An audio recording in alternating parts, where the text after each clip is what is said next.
Money talks. Here comes the money. They always let the little guys have all the fun. Nah. This week on 3 Fights 4, we're going to talk about if there was a hypothetical Big Man BMF, right? The BMF title has always been contested at 170 and under, so we're going to be looking at fighters at 185 pounds and up that could qualify for the BMF. Now, this list, when I made the first fight, I was like, oh, this is going to be an easy list to make, but then the more research I did, the harder it became. Right? Because you have fighters like Sean Strickland, right? You would think personality-wise, BMF. But you're not going to jab and teep kick your way to a BMF title. It's just not how it works. So I'm trying to focus more on the fighting side, focus on fights that maybe could happen, that I would like to see happen, or just fights that where it's just 2 BMFs getting in there and throwing down. So let's just jump right in the list. We're talking the Big Man BMF. This fight right here popped into my head and it inspired this whole list. We're going to be talking about the Black Beast Derrick Lewis versus Alex Poatan Pereira. Now, I know what people are thinking. If Alex bumps up, they're going to give him a title shot. Did it happen last time? Did that happen last time? I don't think it did. I think when Alex bumped up from 85 after losing his title, he went up to 205, had to fight a former champ, Jan Blachowicz, first. Now, if he loses to Big Ank again, right? He loses to Ankalaev again. And he wants to move up to heavyweight. Why would you just give him the first heavyweight title shot? I get it. Heavyweight's a weak division. But who is the strongest in the weak division? Who has been sending home these taxi cab drivers, as he calls it? Derrick Lewis. Derrick Lewis is the knockout king of the UFC. And he's going to go against probably the hardest hitter in UFC history. So this should be fireworks. I don't think this is going to be another one of when Lewis fought Ngannou. I don't think it's going to be a replay of that. I think Perea is going to be way more active, work the low kick more. He's going to force Derrick Lewis to get into the action. And Alex been knocked out before. He's been knocked out before. So who's to say Derrick Lewis doesn't have a shot? I want to see 2 of the baddest men on the planet meet at heavyweight. Derrick Lewis been trimming up lately. You know what I mean? He's been looking good. So he's not this huge, gigantic heavyweight anymore. And Perea, he makes everyone look small. I don't care what weight class it is. I want to see this fight. I want this action. Tell me, come on. Tell me you don't want to see Derrick Lewis versus Alex Pereira. The build would be phenomenal. Because you have the funniest fighter in the UFC versus the most stoic fighter in the UFC.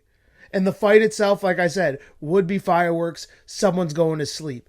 And 2, after Alex gets the win, which I think he would. I really do think he would beat Derrick Lewis. But if he gets that win, now you have the Big Man BMF champion, Alex Perea, going against the UFC heavyweight champion, Tommy Aspinall. And that's a big fight that we could sell, right?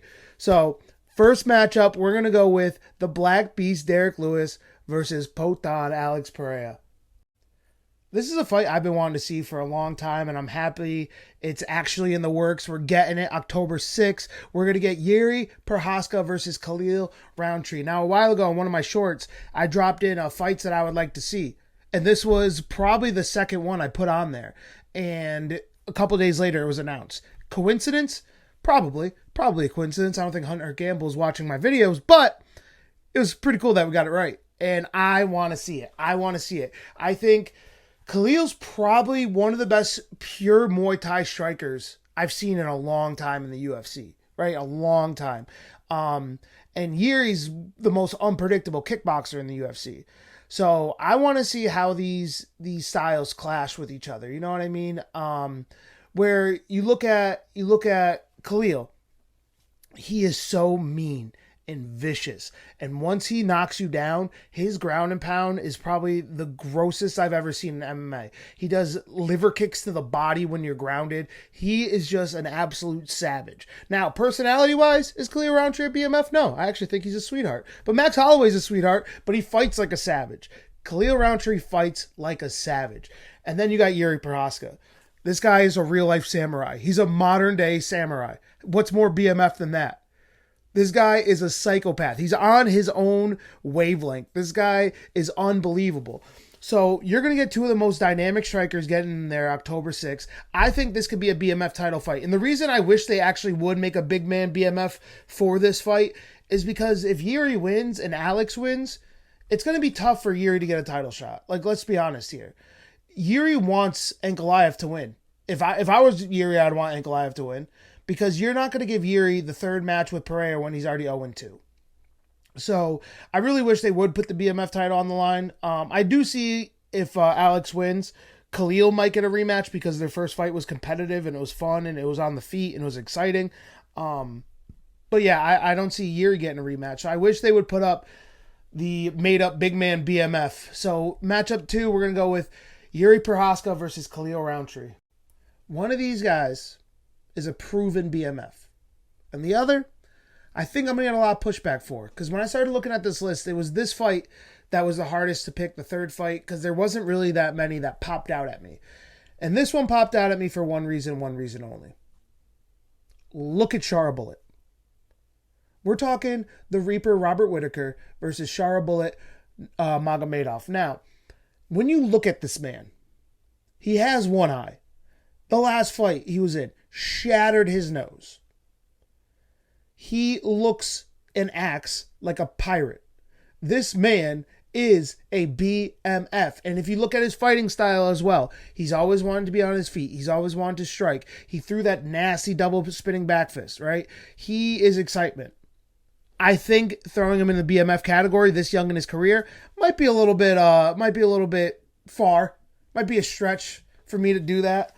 But I do think in the long term, as long as he keeps showing up and putting on these good performances, I think he's going to be a guy that we're going to recognize as a BMF. And then Robert Whitaker, I don't even need to explain myself. Robert Whitaker is a former champ, one of the toughest guys in UFC history. Even though he's a nice guy, but again, like I said with Khalil, just like Max Holloway, Robert's a nice guy, but that doesn't mean he won't put you into the ground. He's a savage. He's tough. He's mean. He's been there. He's done that. So I think that where Whitaker is in his career right now, right, coming off that loss against RDR, I think that this is a good fight for him, right? Because I do think it's a winnable fight, but also for Shara Bullet, I think it's a winnable fight for him. He showed in his last fight that he could stay off the ground, right? He has decent takedown defense now. So if he could stay on his feet, he might outstrike Robert Whitaker, right? So this is a fight I would really love to see. I do think it might be too soon for the BMF conversation with Shara Bullet, but we're going to throw him in there anyways. Out of all the fights I could have made, this is the most exciting. That is going to be my Big Man BMF list. I feel like people are going to hate that. I feel like people are not going to like that.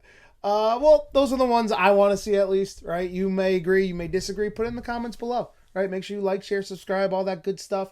Bacon MMA, we're always going to be coming at you every day with some shorts, some fight picks, predictions, everything you need. Money talks.